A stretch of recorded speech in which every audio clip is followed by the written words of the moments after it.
between the world's two largest economies has escalated dramatically in recent days, and China is fighting back against weaponized U.S. tariffs with a tough response. What about the American actions caused China to snap? While those talks are stalled, a different form of dialogue is set to begin in Beijing. I asked a leading Chinese scholar, why do we Asians need to appreciate our own civilizations? Welcome to The Point, an opinion show coming to you from Beijing. I'm Li Xin.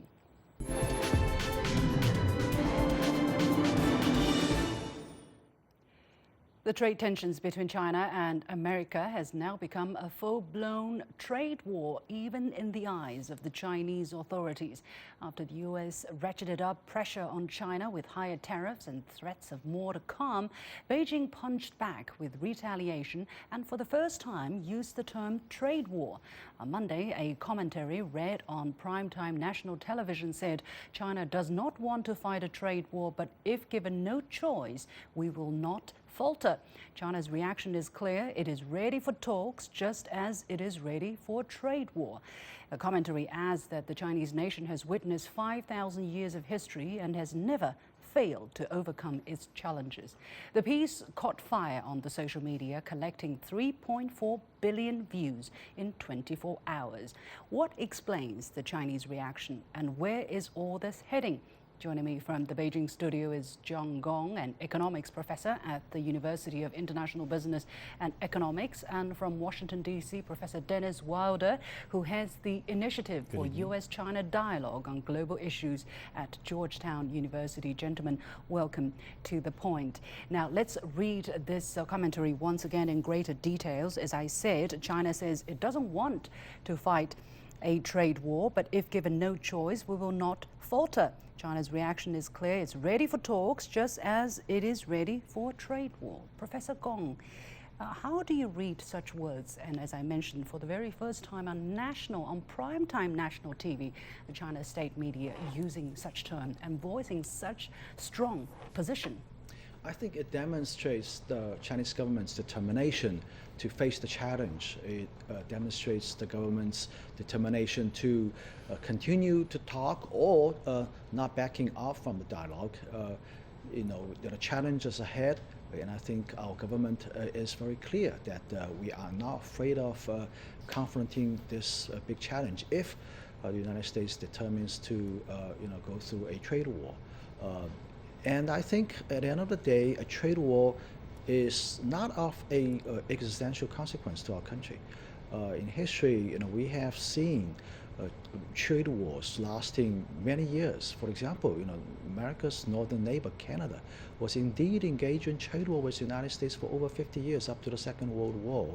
And Canada felt fine, So I think it's not so much of a scary scenario, even if we didn't come to a conclusion. But of course, I think the government's hope is to still come to a conclusion, especially a conclusion that is going to be reached by the two leaders of the two countries. Yeah, well, how much confidence does China have in saying, if you want a trade war, bring it on, judging from its economic performance at this moment? Because after all, you talk about trade war between the United States and its northern neighbor. China was never engaged in such a trade war, especially in contemporary times with the United States. Who knows what might happen? Does the Chinese leadership have a rather clear idea of how much they can bear? Well, I think these statements, are backed by the economic realities. As I said in the past, the total trade with the United States represents something less than 2% of China's GDP. So even if we go to the worst scenario, that we entirely write off the Sino-US trade, at most it represents about less than 2% of China's GDP, which is something we can bear, right? So, and also I think in Vice Premier Liu He's press interview after the talk with Ambassador Lighthizer, he said that we are still in a very good economic shape. He thinks that the bottom has already reached in the last quarter of 2018, and we're starting to see some signs of bouncing back in the first quarter. Now, I'm a little bit less optimistic than he is, but I still think that we're actually very close to getting out of this bottom. Okay. So I think, and he also mentioned we have fiscal policy and monetary policy leeways that we can use to stimulate the economy. So I think we have all kinds of options to help us. Professor Wilder, how was this piece going down in the United States? I'm sure some newspaper have carried this piece. Actually, they have translated and especially the emotions attached in such a piece. How was it read? Well, I think not to disagree with your other guest, but we are at a very dangerous point in these trade negotiations. If we don't get a trade deal within the next 6 to 8 weeks, the United States-China relationship is going to tank. It is going to be a situation in which it's not just about trade, it is about decoupling the two economies. The president has said he wants a deal with the Chinese leader. I think it is now above the pay grade of the negotiators. It is now between the two presidents, and they both need to take very seriously the consequences for the world economy, for Chinese consumers, for American consumers, if we go to a full trade war, which is what the President of the United States has threatened by the end of June. Yeah, what are some of the indicators or some of the evidences that prompted you to make such a judgment, Professor Wilder? Well, there are new studies out today that show that many of the Chinese exporters cannot sustain these level of tariffs on their goods, that these companies only have a 10% margin for profit. And if you go to 25% on the rest of the $300 billion, you will find many jobs lost in China.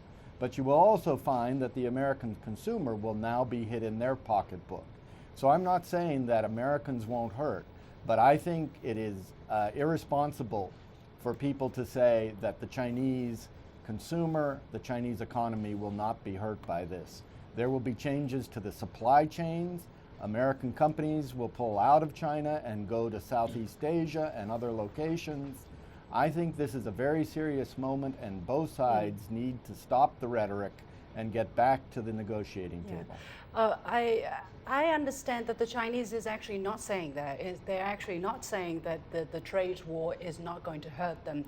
But what they're saying is if the United States really want to bring on this trade war, then bring it on. But if the United States want to talk, then bring it on. But Professor Gong, what is your reaction to what Professor Wilder talked about, the much dimmer prospect for the two sides? I think we need to judge by deeds more than words. I think looking at Chinese government's response, it's more than just that article. You look at the retaliatory tariffs announced so far, it's actually very measured. As a matter of fact, it's kind of ironic that President Trump said that represents a positive step in his tweet. So if you look at the amount of goods that are going to be covered in the retaliatory tariffs, which ranges between 10% to 25%, it's a very moderate response, in my opinion. So that demonstrates Chinese government's willingness to still come to the negotiating table and work out a solution here. So it's not just all rhetorics here. It's also action that we should look at carefully. But on the other hand, indeed, the Chinese official media, at least, use very different languages, right? And it's also injected a lot of emotion into this piece. That is the reason why it has gone viral. I mean, 3.4 billion views in 24 hours. That means every Chinese would have had to read it 3 times at least, or 2 times at least, to reach such a number. What is the change here? Then what is behind the change here, Professor Gong? I think now previously we still have some still debates, and it becomes very controversial how we should deal with the Americans. Now I think the public's all behind the government now. The public is aware of the situation, and if the worst scenario indeed happens, I think the the public in general is going to be behind the government. And this is actually very important because this supports consumer confidence as well as investor confidence.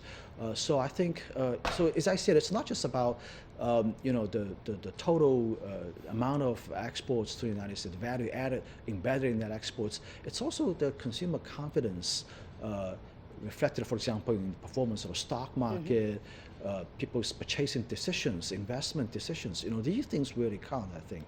Yeah. So as long as the public is behind the government, as long as the public supports the government's negotiating stance, so I think I was still in good shape. Yeah. Well, Professor Wilder, what is your reaction, or what is the American people's reaction to this? Now that actually President Trump kind of helped the Chinese to rally behind their leader and stand in one, or speak in one voice about how to react to the U.S.'s attitude.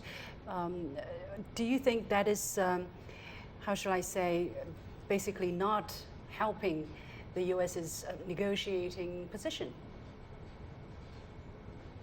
Well, I certainly have my differences with the president on some of the ways that he speaks publicly, and I would think that this is a time to get out of the public sphere and for the two leaders to have some serious phone calls and to prepare to meet at the G20. There is a sweet spot to be found in these negotiations. We've actually come very close to understandings on many of the issues that separate us. But the questions now are rather limited, and we can come to a solution. But I just want to ask you this question.